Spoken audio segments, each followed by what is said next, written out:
ଓଁ ନମଃ ଭଗବତେ ବାସୁଦେବାୟ। ମଣିଷ ସବୁ ଜିନିଷ ସହିଯିବ, କିନ୍ତୁ ଦୁଇଟା ଜିନିଷ କେବେ ସହିପାରେନି। ସେ ଦୁଇଟା ହେଉଛି, ଗୋଟେ ଯେତେବେଳେ ତାର ପେଟରେ ପିଲା ଥିବ ଆଉ ସେ କିଛି ଚାହିଁଥିବ, ବହୁତ ବଡ଼ ବି ନୁହେଁ ବହୁତ ଛୋଟ କିଛି, ସେତେବେଳେ ତାର ନିଜର ଲୋକମାନେ ତା ଆଖିରୁ ଲୁହ ବୋହେଇଥିବେ ଆଉ ତା ସହିତ ଛଳନା କରିଥିବେ। ସେଟା ସେ କେବେ ଭୁଲି ପାରେନି। ଆଉ ଗୋଟେ ଜିନିଷ ଭୁଲି ପାରେନି ସିଏ, ଯେତେବେଳେ ସେ ଖାଇବାକୁ ପାଉନଥିବ, ଯେଉଁମାନଙ୍କ ପାଇଁ ସେ କଷ୍ଟ ପାଉଥିବ,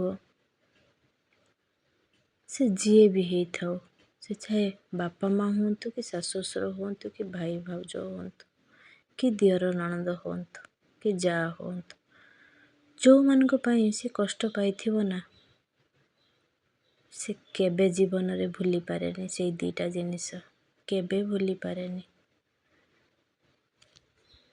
ଆଉ ସେତେବେଳେ ସେ ନିଷ୍ପତ୍ତି ନେଇଯାଏ କ'ଣ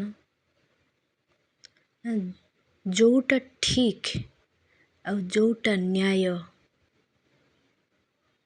ଚାହେ କିଛି ବି ହେଇଯାଉ, ସେ ସବୁବେଳେ ସେଇଠି ହିଁ ଠିଆ ହୁଏ ଯେଉଁଠି ନ୍ୟାୟ ଥାଏ। ଆଉ ଯଦି କିଛି କାରଣବଶତଃ କୌଣସି ପ୍ରକାରେ କିଛି ବି ସିଚୁଏସନ୍ ଦ୍ୱାରା ଯଦି ତାକୁ ସେଇଟା ନ କରିବାକୁ ପଡ଼ିଲା,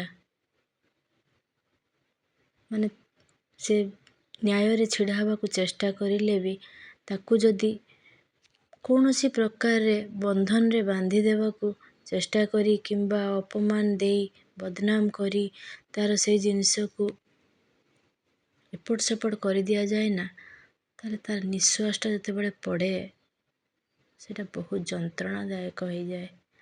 ତେଣୁ ଭଗବାନ ସବୁ ଦେଖିପାରୁଛନ୍ତି, ସବୁ ଦେଖନ୍ତି ଭଗବାନ। କର୍ମ ଅଲୱେଜ୍ ବ୍ୟାକ୍, ଯେଉଁଟା ଆମର କହନ୍ତି ଇଂଲିଶରେ ଗୋଟେ ଅଛି ପ୍ରବାଦ, କର୍ମ ଅଲୱେଜ୍ ବ୍ୟାକ୍। ତେଣୁ